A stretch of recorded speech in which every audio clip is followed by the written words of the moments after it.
Құрметті отандастар, сіздерді 4-ші маусым Қазақстан Республикасының мемлекеттік рәміздер күнімен шын жүректен құттықтаймыз.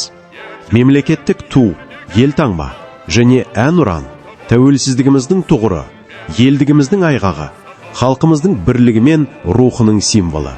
Осы қастерлі рәміздеріміз әрдайым биікте желбіреп, еліміздің мерейі үстем, абыройы асқақ болсын.